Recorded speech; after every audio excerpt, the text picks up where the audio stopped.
Jason mentioned the fact that on my face when we found out we got to speak longer. I think you'll find out I was happy to speak longer.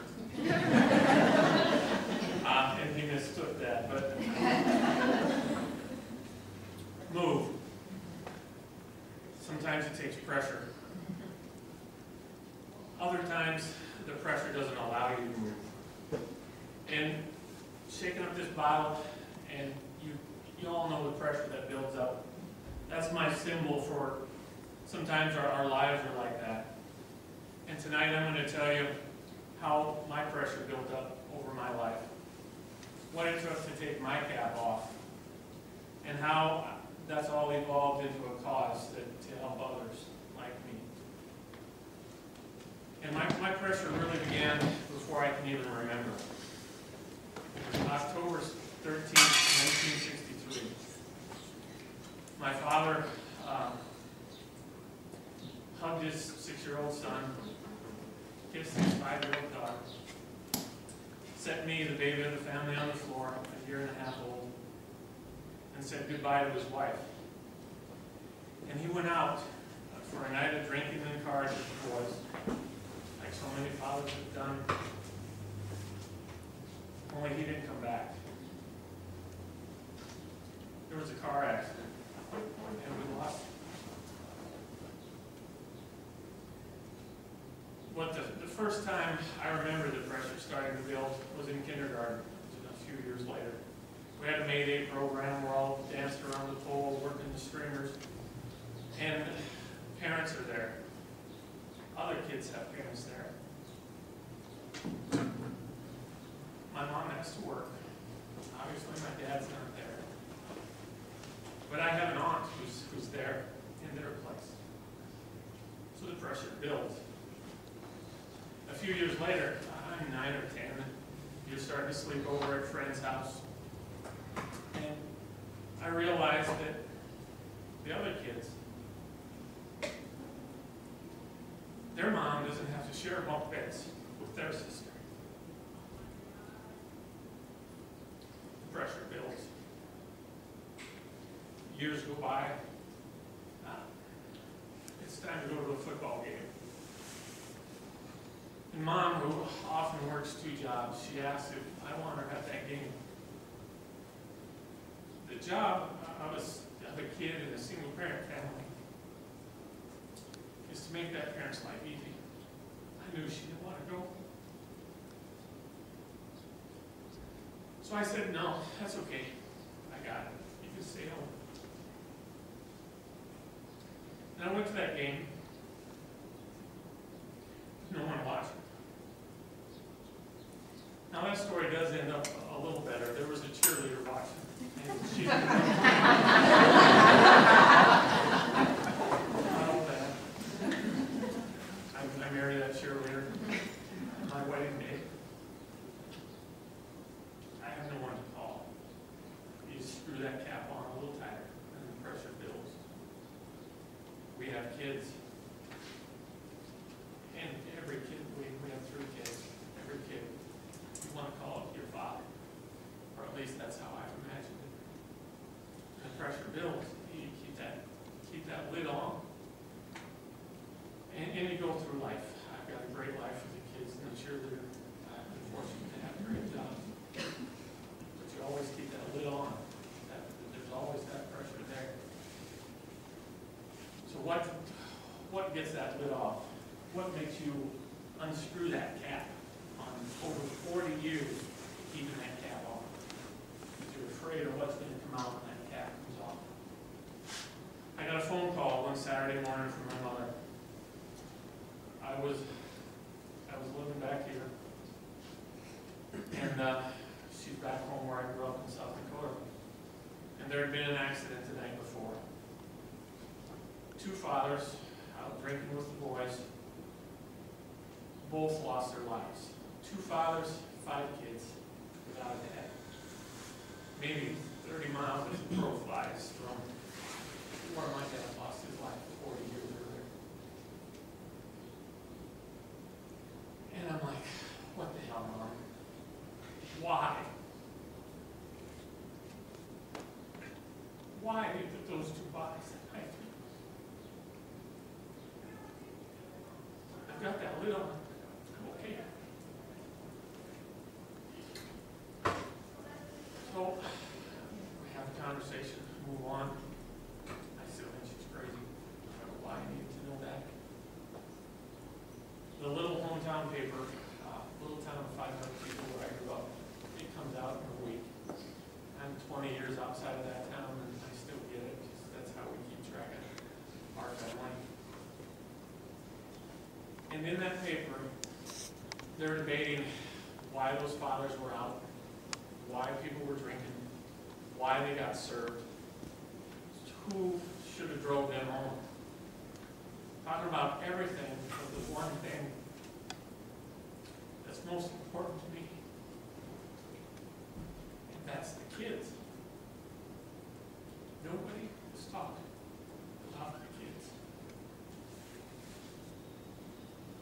And that's when I knew I had to call time out. It was time for me to unscrew my cap, take my lid off.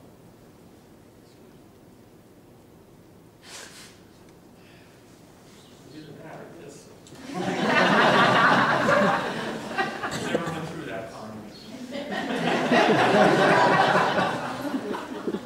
But it was time to tell my story. I sat down at a computer that day, and for 2 hours straight, I wrote a plan for that small town, that small area, on what you need to do for the kids. The dads are gone. The debate on drinking and driving, it's too late. You'd have that somewhere else, some other time. Right now, this community has another group of kids to raise. So I wrote a plan. You got to put your butts in the seat. You got to teach these kids the simple things. Everybody thinks a year or so after the dad dies or the parent dies, that kid's okay. He knows everything he needs to know. That kid needs to learn stuff for the next 18 years, longer. 40 in my case, I'm a slow learner. You know, you got to teach them how to change a tire. You got to teach them how to saddle a horse. There's just so many of those everyday things you have to teach them. I wrote that plan for that community. I shipped it off to that small town paper and they printed it. And I got emails from community members and thank yous from the family. And I felt like I helped that town heal. I returned what they had given me. And it felt good. The cap was off and releasing the pressure wasn't bad. And I looked around for what could I do next, and there was my football coach. He was the first man who ever pulled me to the side and said he believed in me. It's a September day in 1979. He's long past retirement, long past the time when he chewed me out and made me a better person. Alzheimer's is starting to set in, but he still is with it enough to know. So I wrote him a story. I wrote about football in Timberlake, South Dakota in the 70s and what it did for me and what he did. Shipped that to the paper and printed that. I got a great thank you from his wife, who was my English teacher. Some 30 years after high school, I got one more A from Miss Newman.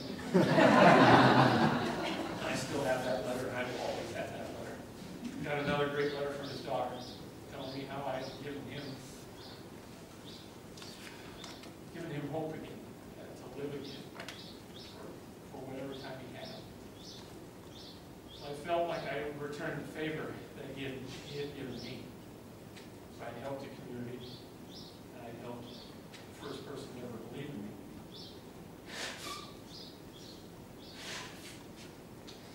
So in that time, somewhere mixed into all of that, I started running. And I started running marathons. And in 2005, I joined the Big Brothers board. And I promised myself, a friend asked me to join the board, And I said to myself, fine, I can probably help out. I know a little bit about the kids, but I'm not going to raise money. And I'm not going to talk in public.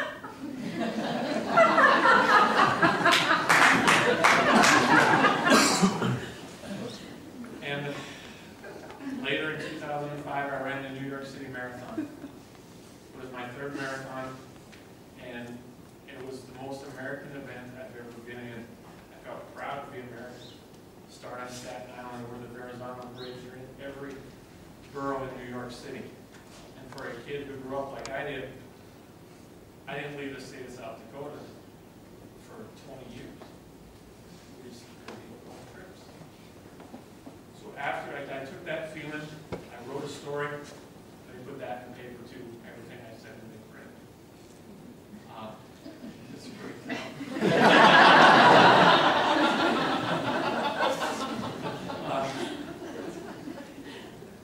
But I had my running and I had my stories, and I just decided, you know, I'm going to run a marathon in every state in the country, and I'm going to write a story after each one. And I'll put it in a 3-ring binder, and I'll hand it to my kids, and life will be fine. And fast forward to 2009 in July, I'm sitting on a plane going to the Seattle Rock and Roll Marathon. We have a layover in Minneapolis, and I'm sitting there.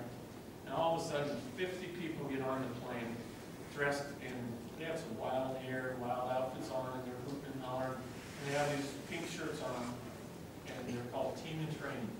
It's a national fundraiser for cancer. 50 people, I started chatting with a couple of them. They had raised $80,000 for cancer. So I asked myself, what can I do like that? How can I bring that to Traverse City and Big Brothers, Big Sisters, and help kids like me? And that's when marathonforkids.com was born. I started pouring all my stories into a website. You know, Jason, he talked about reluctant to tell his stories. When I started that website, I'm like a ketchup bottle. I counted everything I got, everything I've ever written. Stories about growing up, I got marathon stories, I even write some poems, and I poured it all on that website. And it's all there for you today. And I decided people will pay for that. And so we set up a system where you pay $26.20, $1 a mile for the marathon, and you get access to all the stories. So in 2010, that's what we did.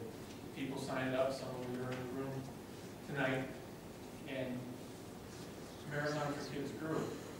But it didn't really grow until somebody asked me to talk about it. And my cheerleader back there will tell you I haven't shut up about it since. And so in 2011, I took the password off. You all can have it. You don't have to donate. The stories are there about the fathers. The stories are there about the football. The stories are there for the marathon. Just in hopes that you'll find something there that'll help you, that'll help the kids that I'm trying to help. We've raised some money to date, and we got some more to do. And now other runners can go to marathonforkids.com, and they can sign up and have their own electronic page. And they can raise money just like I'm doing. It went from 2010 being about me to 2011 it's about everybody. So it'll carry beyond me. And that kind of brings me to the end. With that, I've got a vehicle to move my story. And I found my peace. All of those millions of why me's I've answered because I've moved my story to other people. I've got a vehicle for others to move their story if they choose. And I'm at peace. I'm okay with my story. For over 40 years, I thought about my father every day. Every single day. Until I took the cap off my story. Now,